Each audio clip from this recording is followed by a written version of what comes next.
안녕하세요. 만나서 반갑습니다. 예, 안녕하십니까.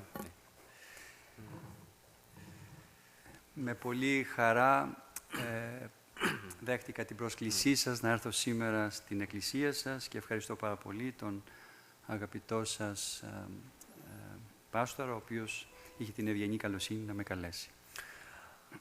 저희가 오늘 이렇게 이제 방문하게 된 데 있어서는 여러분들이 지금 이제 사랑하시는 목사님께서 이제 저희들에게 이제 그 요청을 하셨습니다. 그래서 대주님께 요청했을 때 대주님께서는 요청을 들으시고서는 기쁘게 이렇게 이제 또 받아들이시면서 오늘 여러분들과 이렇게 만날 수 있는 아주 좋은 기회를 이렇게 이제 가질 수 있게 된 것입니다. Και είπα ότι με πολύ χαρά δέχτηκα να έρθω στην εκκλησία σας, γιατί πιστεύω πάρα πολύ στο διάλογο και πιστεύω ότι μέσα από το διάλογο μεταξύ των χριστιανών μπορεί να έχουμε καλύτερα αποτελέσματα και να προχωρήσουμε προς την ένωση για την οποία στην Ορθόδοξη Εκκλησία καθημερινώς προσευχόμαστε. 이렇게 이제 그 목사님이 그러한 이제 그 요청에 이제 기쁘게 받아들인 것은 이제 바로 우리가 이제 잘 알다시피 이제 이 인간 관계에서도 서로 대화를 통해서 우리가 좀 더 가까워지고 또 하나가 될 수 있는데 이제 마찬가지로 이제 우리 교회가 이제 그 그리스도 교회 안에서 이제 많은 교회들인데 이런 교회들도 서로 대화를 통했을 때 서로 이제 같이 이제 알아갔을 때 바로 이제 또 그리스도께서 원하시는 이제 또 우리 정교에서 이제 매일 예배 때마다 우리가 이제 기도를 하고 있는데 이제 그 하나가 되기 위한 그런 이제 한 길이라고 이제 보기 때문에 이제 기쁘게 받아들인 것입니다. Είμαι από την Ελλάδα, από μια χώρα η οποία έχει 2.000 χρόνια ιστορία και μεγάλη παράδοση στο χριστιανισμό και θα ακούσετε σήμερα πολλά ελληνικά και θα χρησιμοποιήσω, όπως καταλαβαίνετε, και το original κείμενο της Αγίας Γραφής, μέσα από το οποίο θα μελετήσουμε το Λόγο του Θεού.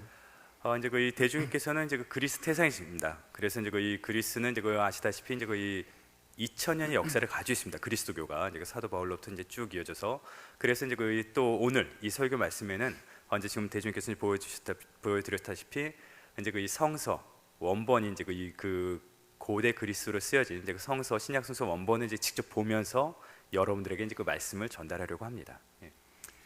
Τα δύο κείμενα, τα αγιογραφικά τα οποία ακούσαμε, το ένα από τις πράξεις και το άλλο από το κατά Ιωάννην Ευαγγέλιο, έχουν μια πολύ στενή σχέση μεταξύ τους. 오늘 아까 이제 여러분들이 들으셨던 이제 그 사도행 말씀과 그리고 이제 복음의 말씀, 즉 사도행전에서 이제 말씀과 이제 그 요한복음에서의 이러한 이제 그 구절의 말씀을 들으셨는데 이 두 구절은 굉장히 밀접한 그러한 이제 이 의미를 가지고 있습니다. Στην περικοπή από το κατά Ιωάννην Ευαγγέλιο, ο Χριστός ακούσαμε πως δίδαξε θεωρητικά τη διδασκαλία του περί του ουρανίου άρτου. 요한복음에서는 예수님께서 이제 그 제자들에게 사람들에게 이제 그 하늘의 빵에 대해서 이 이론적으로 가르쳐 주십니다. Και στο κείμενο από τις πράξεις μαθαίνουμε πώς στην αρχαία Εκκλησία από τη θεωρία προχώρησαν στην πράξη. Πώς εφήρμοσαν με άλλα λόγια το λόγο του Χριστού περί του ουρανίου άρτου. 그리고 우리가 사도행전에서는 바로 이러한 이제 그 주님의 말씀을 초대 그리스도 신자들이 어떻게 적용을 했는지를 그 실질적으로 행동으로 어떻게 적용했는지를 이렇게 우리들에게 보여주고 있는 것입니다.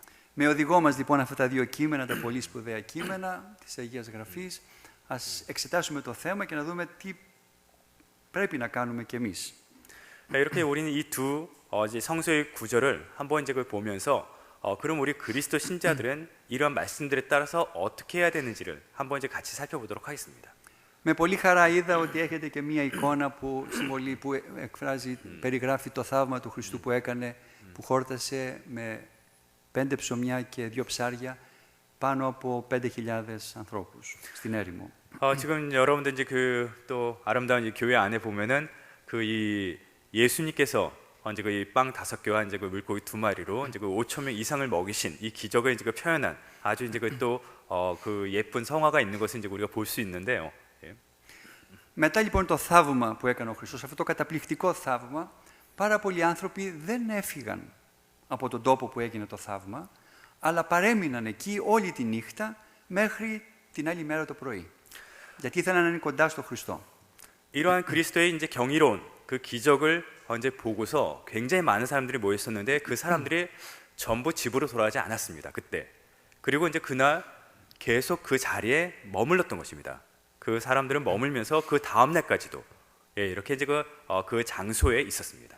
Ο Χριστός όμως που ήξερε ότι από το μεγάλο ενθουσιασμό που είχε ο κόσμος, από το μεγάλο θαύμα που έγινε, θέλουν να τον ανακηρύξουν βασιλέα, ο Χριστός έφυγε και πήγε πάλι στο βουνό και έμεινε μόνος του. Και είπε στους μαθητές του να φύγουν από την απέναντι πλευρά της λίμνης. 하지만 그리스도께서는 이 사람들이 그 그리스도를 이러한 그 경이로운 이제 큰 기적을 보고서는 이제 그 왕으로 이렇게 이제 그 세우려고 하는 것을 아셨기 때문에 그 사람들을 피해서 산으로 홀로 올라가시면서 제자들에게는 호수 건너편으로 가 있어라라고 이제 그 말씀하십니다. Και είναι χαρακτηριστικό το ρήμα που χρησιμοποιεί ο Ευαγγελιστής Ιωάννης, λέει τους ανάγκασε να πάνε απέναντι. Γιατί? Διότι κινδύνευαν από την υπερηφάνεια. Οι άνθρωποι μαζί με τον Χριστό που θα θέλουν να τον κάνουν βασιλιά, θα θέλουν να δώσουν τιμή και στους μαθητές του Χριστού, στους 12 μαθητές. Γι' αυτό ο Χριστός, για να τους απαλλάξει από το πρόβλημα, το μεγάλο αμάρτημα της υπερηφάνειας, τους ανάγκασε να φύγουν στην απέναντι όχθη. 여기서 이제 이 요한 복음사가가 이제 그 제자들 예수님께서 제자들에게 재촉해서 강압적으로 저 호수 건너편으로 가라라고 이제 이 이야기한 것에 있어 가지고서 왜 그렇게 했냐면은 바로 그 당시 사람들은 이 제자들까지도 그 그리스도를 왕으로 모시면서 어떤 그 세속적으로 굉장히 높은 자리에 이렇게 이제 이 올리려고 하는 그러한 그 모습을 보였기 때문에 거기에 대한 어떤 위험성이라든가 문제점에 있어서 벗어나라고 이렇게 주님께서는 미리 제자들에게 말씀하셨던 것입니다. Και την άλλη μέρα, όταν ξημέρωσε, έψαξαν να βρουν τον Χριστό, δεν τον βρήκαν και τέλος πάντων πήγαν απέναντι και τον βρήκαν όπως μας αναφέρει ο Ευαγγελιστής και του είπαν, Κύριε, ψάχνουμε να σε βρούμε. Πού είσαι? 그래서 이제 그 다음 날이 됐을 때 그리스도께서는 자리에 계시지 않았습니다. 그래서 이제 그 어디에 있는지, 그래서 이제 그 찾으면서 주님이 말씀하신 대로 제자들은 이제 그 건너편으로 가면서 주님 어디에 계십니까라고 이렇게 이제 찾았던 것입니다, 제자들은. Και ο Χριστός τους αποκάλυψε τα κίνητρά τους. Ποια είναι τα κίνητρά τους? Ότι τα κίνητρά τους είπε δεν είναι γνήσια, αλλά είναι συμφεροντολογικά που θέλουν να τον δούνε. 그래서 이제 그 그리스도께서는 이제 그 말씀하시기를 사람들이 그렇게 이제 그 자꾸만 찾는 것이 그리스도를 이제 그 찾으려고 하는 것이 왜 어떤 이유 때문에 이렇게 찾으려고 하는 거에 대해서 이제 그 말씀하시는데 그것은 바로 그 사람들이 어떤 유익을 위해서 언제 찾았다고 이제 말씀하신 것입니다. Έτσι λοιπόν διαβάζουμε στο κεφάλαιο 26, στίχο 26 και απεκρίθη αυτής ο Ιησούς και είπεν αμήν λέγω ημίν ζητείτε με ούχο ότι είδετε σημεία αλλά ότι εφάγατε εκ των άρτων και εχορτάστητε. 그래서 우리가 요한복음 6장 26절을 한번 보시면요. 거기서 이제 예수님께서 이렇게 말씀하고 계십니다. 정말 잘 들어두어라. 너희가 지금 나를 찾아온 것은 내 기적의 뜻을 깨달았기 때문이 아니라 빵을 배불리 먹기 때문이다. Και στη συνέχεια ο Χριστός, παίρνοντας αφορμή από αυτό το γεγονός, τους μίλησε, τους έκανε τη μεγάλη αυτή διδασκαλία περί του ουρανίου άρτου. 이런 말씀하시고 나서 이제 이 그리스도께서는 그 사람들에게 제자들에게 바로 아주 굉장히 큰 의미가 있는 바로 이제 그 하늘의 빵에 대해서 말씀을 하신 것입니다. Ως γνωστόν, το ψωμί είναι η καθημερινή τροφή όλων των λαών της Μεσογείου. Όπως το ρύζι είναι η καθημερινή τροφή όλων των λαών της Ασίας. 이제 우리가 잘 알다시피 이제 그 빵은 이제 그 지중해 연안이 이제 그 모든 나라의 주식이었습니다. 즉 우리가 이제 그 아시아에서 이제 그 이 밥을 주식으로 하듯이 그 당시에 이제 그 당시의 주식은 이제 빵이었던 것입니다. Και όπως εσείς λέτε σε κάποιον έλα στο σπίτι μου να σε κεράσω φαγητό και του λέτε ελάτε να φας παπ, έτσι και εμείς λέμε έλα να φας ψωμί. 그래서 우리도 한국에서는 우리가 이제 그 어떤 손님이라든가 어떤 이제 그 뭐 친구라든가 이렇게 대접할 때 우리가 저희 집에 오셔서 밥 같이 한번 드십시다 이렇게 이제 그 이야기하듯이 이제 그 이 지중해 연안에서는 일로 와서 빵을 같이 나눠 먹읍시다라고 이렇게 이제 그 얘기를 했던 것입니다. Γιατί το ψωμί για μας και το ρύζι για σας είναι κάτι πολύ βασικό. 왜냐하면 이제 그 이 빵과 이제 그 우리들에게 이제 그 밥은 우리들이 살아가는 데 있어서 굉장히 그 또 중요한 그런 이제 그 요소인 것입니다. Και εάν ο Χριστός δεν είχε γεννηθεί στην Παλαιστίνη, ενώ στη Μεσόγειο, και είχε γεννηθεί στην Κορέα ή στην Κίνα, ξέρω εγώ κάπου αλλού, ίσως θα έλεγε, στο λόγο του εδώ θα μιλούσε περί του ουρανίου ρυζιού και όχι του ουρανίου άρτου. 그래서 만약에 혹시나 예수님께서 그 팔레스타인 지역 이제 그 지중해 그 근방이 아니라 바로 이제 그 아시아나 이제 한국 같은 데서 만약에 혹시나 그 당시에 이제 거의 사람으로 오셨다고 하면은 빵 대신에 아마 하늘에 이제 그 밥이라고 또 이제 표현했을지도 모르는 것이죠. 예.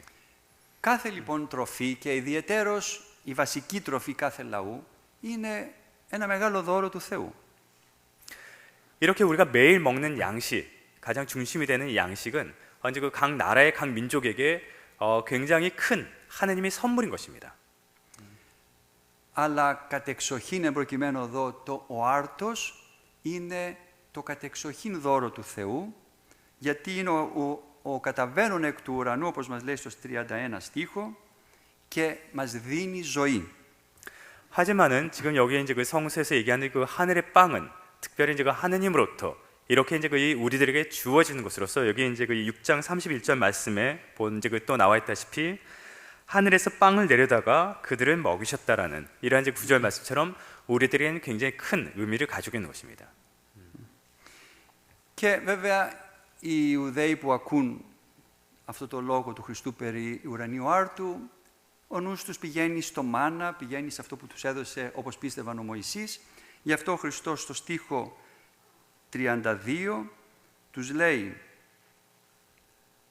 ούτε το μάνα δεν ήταν ούτε ο αληθινός άρτος, ούτε από το Μωυσέα δόθηκε, αλλά δόθηκε από τον πατέρα μου. Στο στίχο 32. 네, 하지만 이제 그 유대인들은 이러한 이제 그 이 말을 들었을 때 이제 그 유대인들의 생각을 이제 바로 생각에 이제 그 들은 것은 뭐냐면 바로 모세가 이제 그 이 주었던 이제 그 만나를 생각했던 것입니다.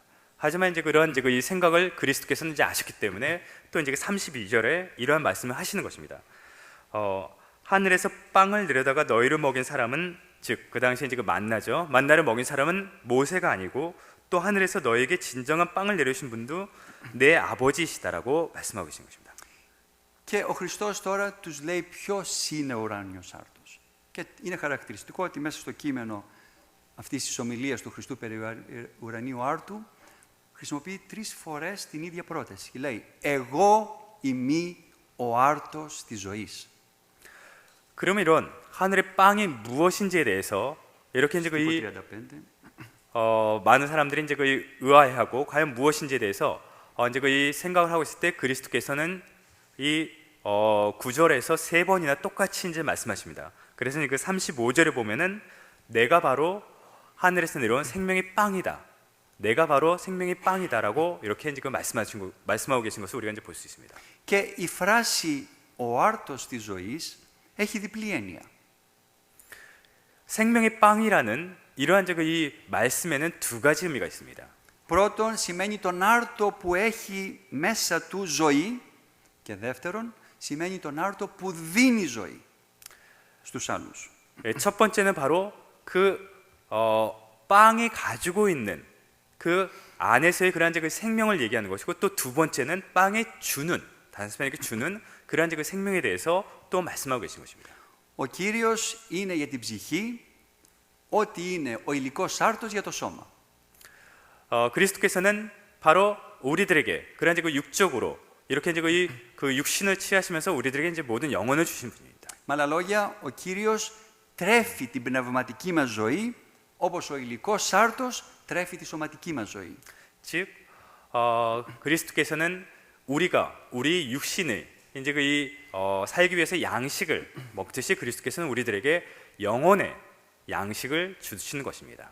Και όπως το σώμα μας δεν μπορεί να ζήσει χωρίς τροφή, έτσι και η ψυχή μας πολύ περισσότερο δεν μπορεί να ζήσει χωρίς τον Χριστό. 그래서 우리가 살기 위해서 우리가 육적으로 살기 위해서 양식을 우리가 취하듯이 영혼이 살기 위해서는 그 육적인 양식 이상으로 그리스도가 필요한 것입니다. Και αυτός που πιστεύει στο Χριστό θα έχει ζωή αιώνια. Διότι ο Χριστός είναι ο άρτος της ζωής. 그래서 바로 우리가 그리스도를 믿는다면은 바로 우리는 영원한 생명을 얻을 수가 있게 되는 것인데 바로 이제 그리스도가 영원한 이제 그 생명의 빵이시기 때문입니다. Και όταν λέμε ζωή, όταν λέει ο Χριστός εδώ χρησιμοποιεί τη λέξη ζωή, δεν εννοεί την επίγεια ζωή, αλλά εννοεί και την επίγεια και την αιώνια. Γι' αυτό ο Ιερός Χρυσόστομος, ένας μεγάλος πατέρας και ερμηνευτής της Αγίας Γραφής από τον 4ο αιώνα, λέει ότι άρτον ζωής καλεί ο Χριστός τον εαυτό του άρτον ζωής, γιατί ο άρτος τρέφει ολόκληρη τη ζωή μας, και αυτήν και την άλλη. 그런데 그리스도께서 여기서 이제 거의 언급하고 계신 그 생명에 대해서 이 생명이 이 지상에서만의 그 생명을 말씀하신 것은 아닙니다. 바로 이제 이 그리스도께서는 여기서 생명이라면은 바로 우리가 이 지상에서의 그러한 삶과 그리고 또 영원한 그러한 이제 그 삶도 같이 말씀하시는 것으로서 이제 그 위대한 이제 또 신학자 분대 이제 한 분이신 이제 그 성령 크리스토스께서 말씀하시기를 이러한 이제 이 영원한 빵, 그 생명의 빵은 그 우리들에게 이 지상에서의 그런 이제 삶뿐만 아니라 그 앞으로의 그 영원한 삶에 대한 그런 양식도 전해주는 거라고 이렇게 이야기하고 계시는 것입니다. Και η ένωσή μας με τον Χριστό, έτσι προσέξτε, η ένωσή μας με τον Χριστό μας χαρίζει την αιώνια ζωή. 그래서 우리는 바로 그 그리스도와 하나가 되었을 때 바로 이제 그 우리가 영원한 생명을 가질 수 있게 되는 것입니다. Μα πώς είναι δυνατόν, θα ρωτήσει κάποιος, να γίνει αυτή η ένωση? Αφού ο Χριστός βρίσκεται στον ουρανό, εμείς βρισκόμαστε στη γη, πώς είναι δυνατή αυτή η ένωση? 그럼 누구는 또 이러한 의문을 가질 수 있습니다. 그리스도께서는 우리가 이제 그 일반적으로 얘기할 때 하늘에 계시는데 어떻게 우리와 일치할 수 있겠습니까? 하나가 될 수 있겠습니까? Η απόσταση δεν έχει καμιά σημασία. Εάν είμαστε συνδεδεμένοι διαρκώς με τον Χριστό, με την πίστη μας, τότε θα ζούμε, θα πάρουμε την αιώνια ζωή. 이러한 이제 그 거리적인 그런 이제 문제는 우리들에게 문제가 되지 않습니다. 다만 우리가 그리스도에 대한 그 믿음을 끊임없이 항상 가지고 있다면은 바로 이러한 이제 그 영원한 생명을 우리가 함께 할 수 있게 되는 것입니다. Εάν είμαστε διαρκώς συνδεδεμένοι με το ρεύμα, όπως ακριβώς το ηλεκτρικό ρεύμα, αν είναι στην πρίζα μια συσκευή, τότε έχουμε ρεύμα. Αν δεν είναι συνδεδεμένο, δεν έχουμε ρεύμα. Έτσι ακριβώς, αν είμαστε συνδεδεμένοι συνέχεια με τον Χριστό, τότε θα έχουμε ζωή, αιώνια. 그래서 우리가 보면은 그 전기 이런 이제 우리가 사용하는데 그 콘센트에 전선이 꽂혀 있으면은 계속해서 우리는 그 전력을 이제 받아서 사용할 수가 있습니다. 하지만 그것이 빠지게 된다면은 그런 전력을 못 받아서 사용을 못 하죠. 이렇듯이 우리가 그리스도와 끊임없이 이렇게 이제 거의 함께 한다면은 그러한 이제 영원한 생명을 가질 수 있게 되는 것입니다. Και μας λέει ο Χριστός στο στίχο 50 ότι όποιος λοιπόν τρώει τον άρτο της ζωής, που πράγματι κατεβαίνει από τον ουρανό, δεν πεθαίνει, αλλά θα έχει αιώνια ζωή. 그러면서 이제 그리스도께서는 말씀하시기를 여기 50절에 보면은 6장 50절에 보면은 하늘에서 내려온 이 빵을 먹는 사람은 죽지 않는다라고 말씀하고 계시면서 영원한 생명을 얻을 것이다라고 우리들에게 또 말씀하고 계신 것입니다.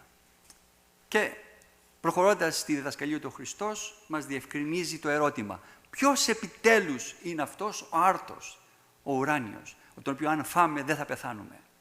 그러면서 이제 계속해서 그리스도께서는 또 한 번 이제 그 언급하시기를 우리가 먹었을 때 죽지 않는 이 영원한 하늘에서 내려오는 이제 이 빵은 과연 누구입니까? 라는 것에 대해서 또 말씀하고 계신 것입니다.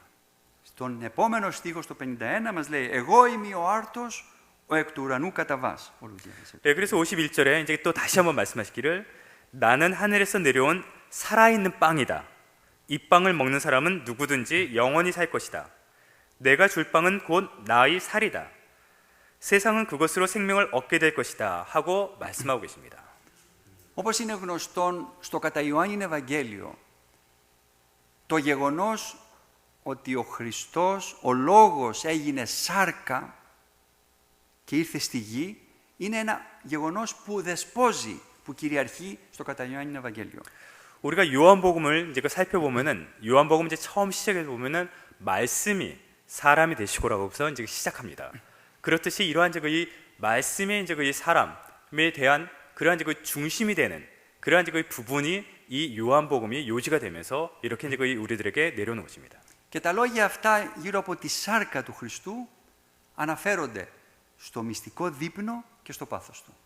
이러한 그리스도의 그러한 살에 대해서 육신에 대해서 이렇게 언급하는 이런 말씀들은 바로 또 성체성의 성사를 통해서 우리들에게 또 전달이 되는 것입니다. Γι' αυτό δεν είπε όποιος φάει τη σάρκα μου την οποία δίνω, αλλά την οποία θα δώσω στο μυστικό δείπνο και στο πάθος του που θα θυσιάσει το σώμα του και θα χύσει το αίμα του για τη σωτηρία μας. 즉 그것은 바로 이제 그 최후의 만찬으로서 여기서도 보면은 그 나의 살을 이제 그 먹는 사람들이 이제 먹을 거 이제 그 여기서 이제 그 그리스도께서 말씀하시기를 준다고 하는 것에서 이제 미래형을 씁니다. 그래서 이제 왜냐하면은 바로 그리스도께서는 스스로 이제 그 자발적인 이제 그 고난을 당하셔서 십자가에 달리시기 전에 이제 최후의 만찬하신데 바로 이제 그 후에 제자들에게 이런 그 최후의 만찬에 대한 예식이 이제 계속 이어져 내려오는 것이기 때문입니다.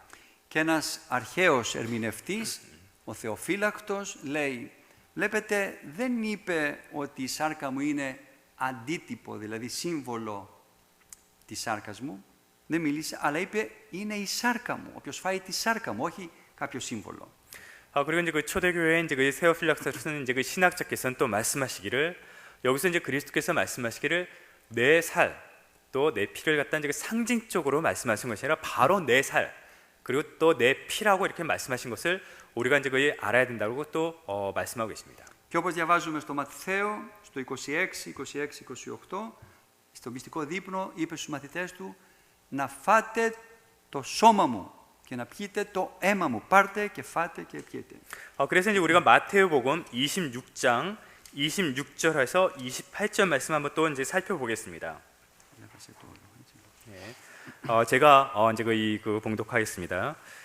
그들이 음식을 먹을 때 예수께서 빵을 들어 축복하시고 제자들에게 나누어 주시며 받아 먹어라 이것은 내 몸이다 하시고 또 잔을 들어 감사의 기도를 올리시고 그들에게 돌리시며 너희는 모두 이 잔을 받아 마셔라 이것은 나의 피다 죄를 용서해 주려고 많은 사람을 위하여 내가 흘리는 계약의 피다. Όταν οι Ιουδαίοι άκουσαν τον Χριστό να λέει ότι θα σας δώσω να φάτε τη σάρκα μου, μεταξύ τους άρχισαν να λογομαχούν. Και είπαν, όπως βλέπουμε στο στίχο 52, πώς είναι δυνατόν αυτός να μας δώσει να φάμε τη σάρκα του.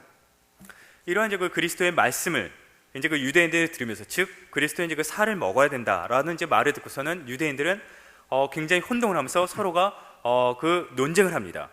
과연 이 52절에 나와 있다시피 이 사람이 어떻게 자기 살을 우리에게 먹으라고 내어줄 수 있단 말인가 라면서 이렇게 이제 그 논쟁을 합니다. Γι' αυτό στον επόμενο στίχο, στο 33, ο Χριστός τους λέει με απόλυτη βεβαιότητα. Σας βεβαιώνω ότι όποιος δεν φάει τη σάρκα μου δεν θα έχει αιώνια ζωή. 그러면서 이제 이런 말씀을 듣고 나서 예수께서는 이제 53절에 또 분명하게 다시 한번 말씀하시기를 누구든지 내 살을 먹고 내 피를 마시는 사람은 영원한 생명을 얻을 수 없다라고 또 말씀하고 계십니다. Και για να μην αφήσει καμία απορία στη σκέψη τους είπε στο στίχο 54 και 56 με απόλυτη βεβαιότητα αυτό που τους είπε. Διάβασε.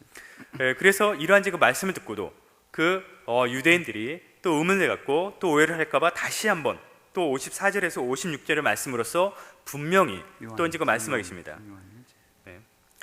그러나 내 살을 먹고 내 피를 마시는 사람은 영원한 생명을 누릴 것이며 내가 마지막 날에 그를 살릴 것이다. 내 살은 참된 양식이며 내 피는 참된 음료이기 때문이다. 내 살을 먹고 내 피를 마시는 사람은 내 안에서 살고 나도 그 안에서 산다.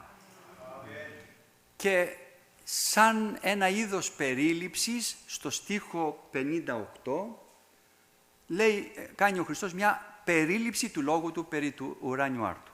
그러면서 또 이제 이 그리스도께서는 이제 다시 한번 이러한 그 하늘의 빵에 대해서 요점 정리식으로 58절에 다시 한번 말씀하십니다. 이것이 바로 하늘에서 내려온 빵이다. 이 빵은 너희 조상들이 먹었고도 결국 죽어간 그런 빵이 아니다. 이 빵을 먹는 사람은 영원히 살 것이다. Θα πει κάποιος που δεν πιστεύει στο Χριστό ή και που είναι χριστιανός αλλά δεν καταλαβαίνει το θέμα αυτό καλά, μα πώς λέει ο Χριστός ότι αν φας τη σάρκα μου δεν θα πεθάνεις, μα όλοι οι χριστιανοί πεθαίνουν. Τι συμβαίνει? 하지만 이제 그 그리스도인이 아닌 사람, 또 혹시 이제 그리스도인이라 하더라도 이 말씀에 대해서 이해를 잘 못하는 사람들은 이러한 의문을 또 가질 수 있습니다. 주님의 살을 먹어야지만 우리가 영원한 삶을 이제 살 수 있다 하는데 우리가 현실적으로 보면은 그리스도인들도 죽고 있습니다. Υπάρχει κανείς χριστιανός που δεν πεθαίνει? 그리스도인이라고 해서 죽지 않은 사람이 있습니까? 없습니다. Όλοι πεθαίνουμε. Αυτή είναι η πραγματικότητα. 예, 모든 사람은 일단 죽음을 맞이합니다. 이것이 사실이고 또 자연적인 것입니다. Προσέξτε όμως. Όσοι τρώνε τη σάρκα του Χριστού πεθαίνουν μεν σωματικώς, αλλά ζουν αιώνια, έχοντας μέσα τους την πνευματική τροφή και πεθαίνοντας επελπίδη Αναστάσεως, πιστεύοντας την Ανάσταση, δεν πεθαίνουν ποτέ. 하지만 여기서 우리가 주의 깊게 봐야 될 것은 바로 주님의 살을 먹고 우리가 영원한 그러한 그 삶에 대한 희망을 가지고 또 그 구원을 받을 것이라는 그러한 희망을 가지고 우리가 육적으로 죽는 사람은 영적으로 계속 양식을 취하기 때문에 결코 죽지 않는다는 것입니다. Ο σωματικός θάνατος δεν είναι θάνατος, είναι κοίμηση. Για να ξυπνήσουμε στην άλλη ζωή, για να ζήσουμε αιώνια κοντά στο Θεό. 이 육신의 죽음은 죽음이 아니라 바로 안식하는 것입니다. 잠들어 있는 것입니다. 왜냐하면 바로 우리가 다음 세상에 우리가 또 깨어나기 위해서 우리가 잠시 쉬는 시간입니다. Γι' αυτό στην Ορθόδοξη Εκκλησία μας δεν χρησιμοποιούμε τη λέξη θάνατος, αλλά τη λέξη κοίμηση. Και τα νεκροταφεία δεν τα λέμε νεκροταφεία, αλλά κημητήρια. 그래서 우리 정교회에서는 이제 거의 사람이 죽게 되면 이제 죽는다라는 죽음이라는 이제 표현을 하지 않고 이제 그 안식했다고 이렇게 얘기를 합니다. 그래서 이제 거의 묘지도 이제 거의 그 안식한 장소라고 이렇게 이제 그 이야기를 하고 있는 것입니다. Γι' αυτό ο Χριστός έδωσε το σώμα του και το αίμα του και θυσιάστηκε για μας. Γι' αυτό ο Χριστός αναστήθηκε, όχι για τον εαυτό του, αλλά για να αναστήσει εμάς αιώνια και να ζήσουμε κοντά του αιώνια. 그래서 바로 그리스도께서는 이러한 순환을 당하신 것이고 우리들에게 영원한 삶을 주시기 위해서 또 그리스도께서 부활하신 것도 그 그리스도 그 자신은 전혀 부활이라는 것이 필요 없으신 분입니다. 완전한 신이시기 때문에. 하지만 바로 우리들을 위해서 또 이제 그 부활을 하신 것입니다. Γι' αυτό στην Ορθόδοξη Εκκλησία, ακολουθώντας την παράδοση την αρχαία, γιορτάζουμε με πολύ μεγάλη έμφαση, μεγαλύτερη από ό,τι τα Χριστούγεννα, την Ανάσταση του Χριστού. Και διαρκεί η γιορτή αυτή 40 ολόκληρες μέρες. 그래서 우리 정교회에서는 이제 그 초대교회 때서부터의 그 모습대로 어떤 다른 주님의 축일보다 즉 성탄절보다도 부활절을 더 크게 우리가 이제 그 축일로서 지내고 있습니다. 그래서 지금도 우리는 이제 부활 축일을 하루가 아니라 40일 동안 계속해서 부활절 후부터 이렇게 이제 축일로 지내고 있습니다. Γιατί, αδελφοί μου, εάν ο Χριστός δεν μας αναστήσει, εάν δεν ζήσουμε αιώνια ζωή κοντά Του, τότε τι νόημα έχει να είμαστε χριστιανοί? Και δεν είμαστε κάτι άλλο, κάποια άλλη θρησκεία. 왜냐하면은 만약에 그리스도께서 우리를 부활하지 않으신다면, 그래서 우리가 주님 곁에서 우리가 영원한 삶을 살지 않는다면은 어떤 의미가 있느냐는 것입니다. 만약에 이제 그렇게 된다면 우리는 어떤 그리스도교가 아닌 어떤 다른 이제 또 종교가 되겠죠. Γι' αυτό όποιος πιστεύει στον Χριστό πρέπει να πιστεύει ότι δεν θα πεθάνει. Πρέπει να πιστεύει στην αιώνια ζωή. 그래서 우리가 그리스도인이라 한 사람들은, 즉 그리스도를 믿는 사람들은 바로 그리스도께서 우리들에게 영원한 생명을 주고 우리가 영원한 삶을 살 것이라는 그러한 믿음을 가지고 있는 것입니다. Και το σώμα μας θάβεται στη γη όπως θάβουμε ένα σπόρο από ρύζι ή από στάρι και σαπίζει και μετά βλασταίνει και ανασθένεται. Έτσι όπως λέει και ο Απόστολος Παύλος, αυτή είναι η έννοια της χριστιανικής ζωής. 그래서 우리가 이제 이 죽은 후에도 우리가 이제 그 무덤에 땅에 즉 흙으로 이제 돌아가는데 땅에 이제 묻히게 되는데 그것도 마찬가지로 우리가 보면은 한 씨앗을 보면은 우리가 씨앗을 땅에 심었을 때 그 씨앗이 거기서 다시 새롭게 이렇게 태어납니다. 다시 이렇게 이제 부활하듯이 태어나면서 그러한 이제 그 새 생명을 얻게 되는데 바로 우리도 마찬가지인 것입니다. Αλλά ο Χριστός μας το λέει ξεκάθαρα. Για να κερδίσουμε την αιώνια ζωή πρέπει να τρώμε τη σάρκα Του και να πίνουμε το αίμα Του. 하지만은 그리스도께서 여기서 이제 분명히 말씀하고 계시다시피 우리가 이러한 영원한 생명을 얻기 위해서는 바로 주님의 살과 주님의 피를 우리가 영해야 되는 것입니다. Αδελφοί μου, τώρα ας δούμε πώς στην αρχαία Εκκλησία, μετά την Πεντηκοστή, πώς στην αρχαία Εκκλησία εφάρμοσαν οι πρώτοι χριστιανοί στην πράξη τη θεωρία που είπε ο Χριστός περί του ουρανίου άρτου. 그러면은 초대 그리스도 신자들, 즉 오순절이 지나고 나서 그 사도들에 의해서 또 이제 그 그리스도 신자들은 이러한 주님의 말씀을 어떻게 적용해서 살았는지를 우리가 한번 또 살펴보도록 하겠습니다. Μία από τις μαρτυρίες που έχουμε είναι αυτή της πράξης που διαβάσαμε το κείμενο και που λέει «Εν μία των Σαββάτων συνηγμένων των μαθητών κλάσε άρτων, ο Παύλος διελέγεται ο αυτής, μέλλον εξιένετη επαύριον, παρέτην έτη των λόγων μέχρι μεσονυκτίου». 예로 우리가 이제 그 아까 이제 그 이 봉독한 사도행전의 말씀입니다. 그래서 사도행전 이제 그 20장 그 7절의 말씀을 보면은 바로 안식일 다음 날 우리는 주의 만찬을 나누려고 한 자리에 모였다. 바울로는 그 이튿날 떠나기로 되어 모인 사람들과 밤이 깊도록 오래 이야기를 나누었다. Έτσι λοιπόν βλέπουμε μια σύναξη, τη σύναξη μιας εκκλησίας, της τοπικής εκεί. Έτσι, μαζεύονται όλοι την Κυριακή για να τελέσουν τη Θεία Ευχαριστία, όπως την παρέλαβαν στο μυστικό δείπνο οι Απόστολοι.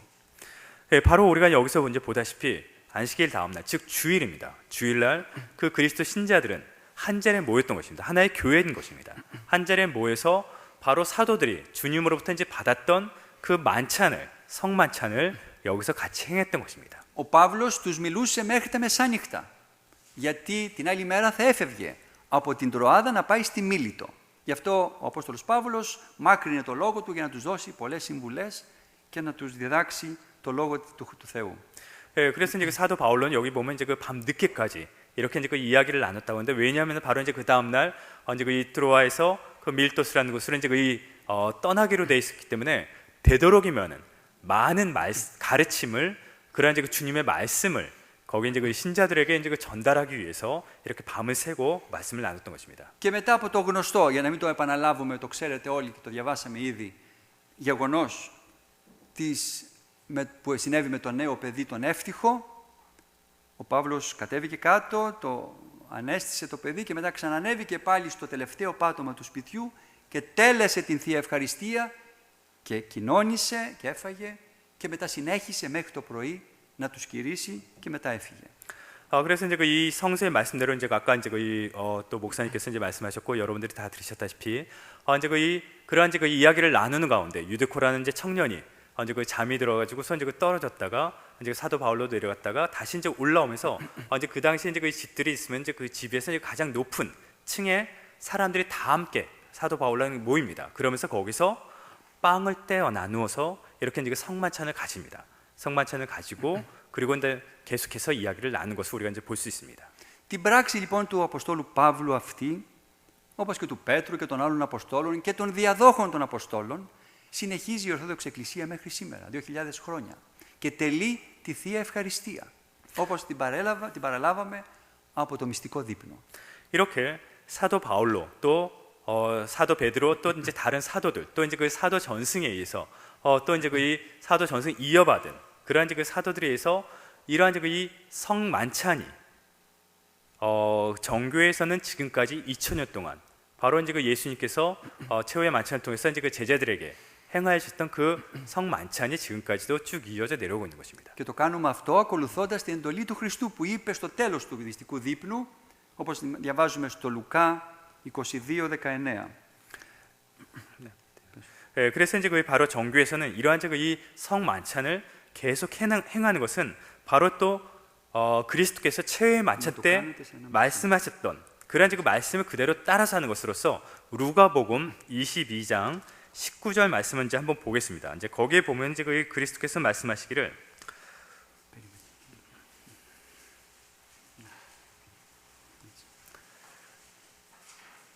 또 빵을 들어 감사 기도를 올리신 다음 그것을 떼어 제자들에게 주시며 이것은 너희를 위하여 내어주는 내 몸이다. 나를 기념하여 이 예식을 행하여라 하고 이제 말씀하셨습니다. 이러한 이제 그 주님의 말씀에 따라서 그 계명에 따라서 지금까지 계속 행하는 것입니다.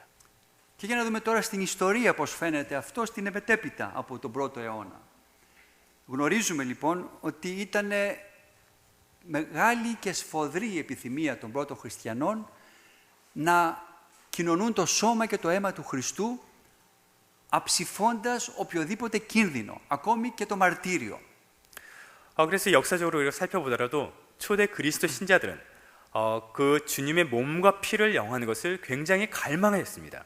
그래서 이러한 박해 시대 때는 그 순교까지 하면서도 주님의 몸과 피를 영하려고 했던 모습들을 우리가 볼 수 있습니다. Γνωρίζουμε από την ιστορία στους 3 πρώτους αιώνες, στην περίοδο των διωγμών, με πόσες προφυλάξεις και με πόσους κινδύνους πήγαιναν από πολύ μακριά οι χριστιανοί στις κατακόμβες κάτω από τη γη για να συμμετάσχουν στη Θεία Λειτουργία και να κοινωνήσουν το σώμα και το αίμα του Χριστού.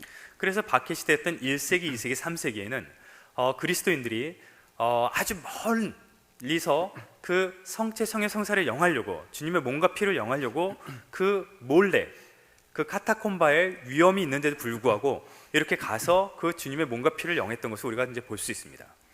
Και θα μου επιτρέψετε να σας πω πολύ σύντομα μια πολύ όμορφη ιστορία από το 2ο αιώνα που έχει σχέση με τον Ταρσίζιο, ένα νέο παιδί 12 χρονών. 그래서 지금 이제 그 이 2세기에 아주 이제 그 이 어린 소년에 관련된 이제 그 이 이야기를 진짜 이제 사실 이야기를 제가 한 가지 말씀드리겠습니다. Βρισκόμαστε λοιπόν στην περίοδο των διωγμών. Πολλοί χριστιανοί είναι φυλακισμένοι γιατί δεν αρνήθηκαν να αρνηθούν τον Χριστό. Και είναι φυλακισμένοι. Αλλά στη φυλακή πρέπει κάποιος να τους πάει το σώμα και το αίμα του Χριστού να κοινωνήσουν, να πάρουν δύναμη.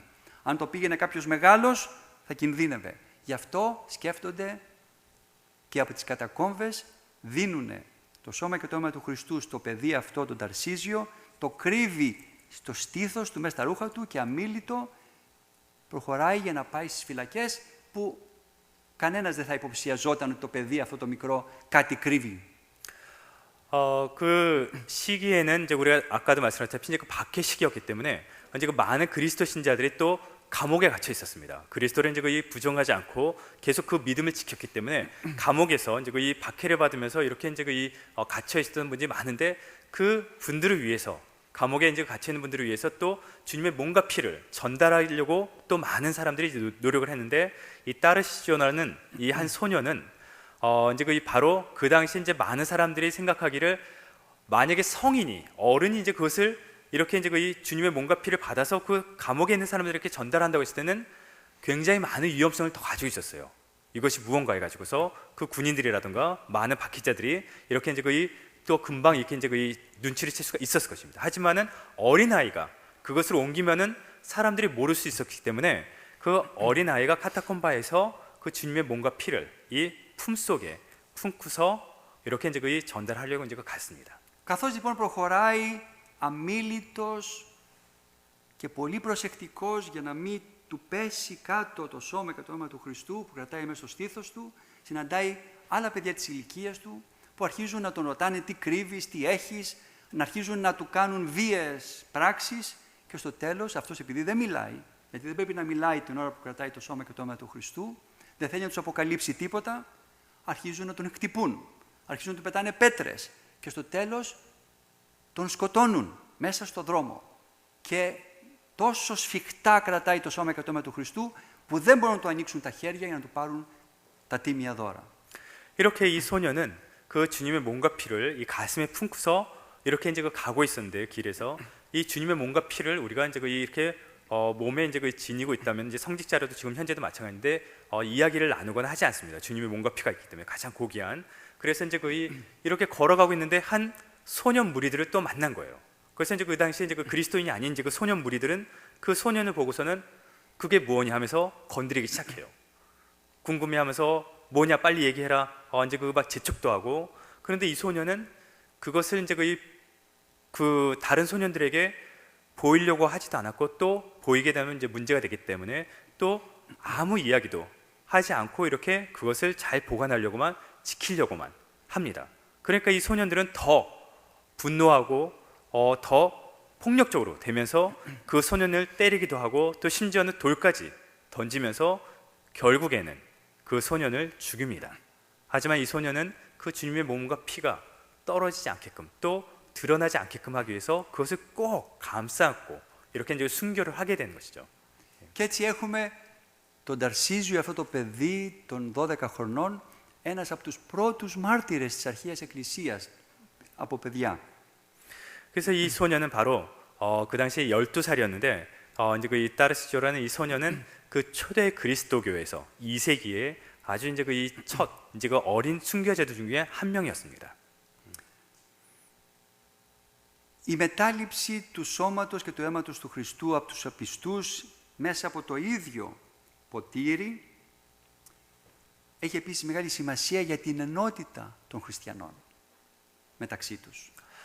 어쨌든 이 그리스도 신자들이 이렇게 이제 그 같이 주님의 몸과 피를 영하는 데 있어가지고서 이 하나의 성작에서 하나의 이제 그 잔에서 그 주님의 몸과 피를 또 같이 나누는 것도 또 큰 의미가 있습니다. Τρέφονται όλοι από την ίδια τροφή και είναι μεταξύ τους ένα σώμα, ενωμένοι στο σώμα του Χριστού. 즉, 한 잔에서 모두 똑같은 그 양식을, 즉 영적인 양식 주님의 몸과 피를 영함으로써 우리는 그리스도로 인해서 하나가 되는 것입니다. 그리스도인들이. Όπως τα αδέλφια μιας οικογένειας μεταξύ τους έχουν πιει από το ίδιο γάλα, από την ίδια μάνα. Και αυτό είναι ένα ορατό σημείο της ενότητας που τους κάνει να είναι αδέλφια. 그래서 이제 우리가 보면은 이제 그 아이들이 있는데 이제 그 아이들이 한 형제들은 바로 한 어머니 젖을 이제 그 빨고서 성장을 합니다. 그러면서 그 젖을 빨고 해서 이제 그 같은 몸 속에 똑같은 젖을 해서 이제 성장이 됐기 때문에 한 형제라고 우리가 얘기하듯이 바로 우리는 주님의 몸과 피로서 하나의 잔에서 같이 나눔으로써 이제 우리가 한 형제가 되는 것입니다. 한 몸이 되는 것입니다. Έτσι οι χριστιανοί οι οποίοι κοινωνούν το σώμα και το αίμα του Χριστού, μέσα στις φλέβες τους κυκλοφορεί το αίμα του Χριστού. Και αυτό τους αδελφώνει, τους κάνει ένα σώμα. 바로 이렇듯이 우리 그리스도인들의 몸에도 그 주님의 몸이, 주님의 피가 흐르고 있는 것입니다. 그러면서 우리 모두는 바로 이제 그 하나의 형제로서 한 몸을 이루는 것입니다.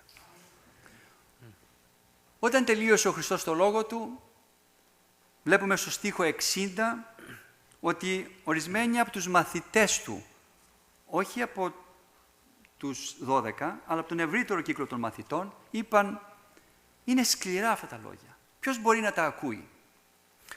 이렇게 이제 다시 이제 본문으로 돌아와서 이제 이 주님께서 이러한 이제 이 하늘의 빵에 대해서 영원한 생명에 이제 그 주는 빵에 대해서 이야기했을 때 그 주님의 곁에 있었던 이제 그 제자들, 이제 물론 여기서 제자들은 12제자만은 이제 의미하는 것이 아니라 굉장히 많은 다른 제자들인데 그러한 이제 많은 제자들 중에서는 그 주님의 말씀이 너무나 어렵기 때문에 그것을 다 믿지 못했습니다. Γι' αυτό βλέπουμε στο στίχο 66 έως 67 ότι πολλοί, όπως αναφέρει ο Ιωάννης, απομακρύνθηκαν και δεν ξαναπλησίασαν τον Χριστό μετά από αυτό που άκουσαν. Και τότε ο Χριστός απευθύνθηκε στους 12 Αποστόλους και τους είπε «Μήπως και εσείς θέλετε να φύγετε?» 그래서 이제 또 이제 그 요한 복음사가가 이제 그 여러 곳에서 또 이제 그 언급한 부분이 있는데 이러한 이제 그 주님의 말씀을 듣고서는 그것을 이제 그 이 올바르게 이해하지 못하고 또 받아들이지 못했던 그러한 이제 그 이 제자들은 주님으로부터 이제 그 떠나가면서 그러면서 이제 그 이 또 12제자들에게 그 그리스도께서 이제 그 또 말씀하시기를 여기 66절, 67절 말씀입니다. 그래서 보면은 이때부터 많은 제자들이 예수를 버리고 물러갔으며 더 이상 따라다니지 않았다. 그래서 예수께서는 12제자를 보시고 자, 너희는 어떻게 하겠느냐? 너희도 떠나겠느냐? 하고 이렇게 이제 물으심을 주는 것을 우리가 또 볼 수 있습니다. Και είναι καταπληκτική η απάντηση που έδωσε ο ορμητικός και τολμηρός ομολογητής ο Πέτρος που είπε «Κύριε, πού να πάμε, εσύ έχεις αιώνια ζωή, ο λόγος σου έχει αιώνια ζωή». 이러한 이제 그 주님의 말씀에 또 용기를 가지고 또 이제 그 이 많은 그러한 이제 그 이 언변을 가지고 있었던 이제 그 사도 베드로가 이제 그 이야기를 합니다. 그래서 68절에 보면 나있죠. 주님께서 영원한 생명을 주는 말씀을 가지셨는데 우리가 주님을 두고 누구를 찾아가겠습니까? 라고 이렇게 말씀하시죠. Εύχομαι, αδελφοί μου, και εμείς, όταν ο διάβολος μας φέρνει σκέψεις αμφιβολίας και δεν μπορούμε να δεχθούμε αυτό το λόγο, ότι πρέπει να φάμε τη σάρκα και να πιούμε το αίμα, γιατί η σάρκα και το αίμα του Χριστού θα μας χαρίσει αιώνια ζωή, τότε να απαντάμε κι εμείς όπως ο Πέτρος. 형제 여러분, 우리도 이 사도 베드로처럼 사탄이 우리들에게 주님의 몸을 먹고 주님의 피를 마셔야지만 우리가 영원한 생명을 얻을 수 있다라는 그러한 말씀에 있어서 사탄이 우리들에게 의문을 품게 한다면은 바로 사도 바울로처럼 이렇게 우리도 용기를 가지고서 주님 외에 우리가 누구를 찾아갈 수 있겠습니까? 라는 대답을 해야 되겠습니다. Εύχομαι με άλλα λόγια να καταλάβουμε ότι η πείνα της ψυχής μας ικανοποιείται μόνο με το σώμα και το αίμα του Χριστού και ακούγοντας και εφαρμόζοντας το Λόγο Του. Αμήν. 즉 우리들이 영적으로 그 갈망하는 그래서 우리가 굶주려 있는 데서 꼭 필요한 것은 주님의 몸과 피를 영해야 한다는 것을 우리가 항상 기억을 하고 또 그것을 실천해서 살아가게 되기를 또 기원하는 바입니다. 아멘.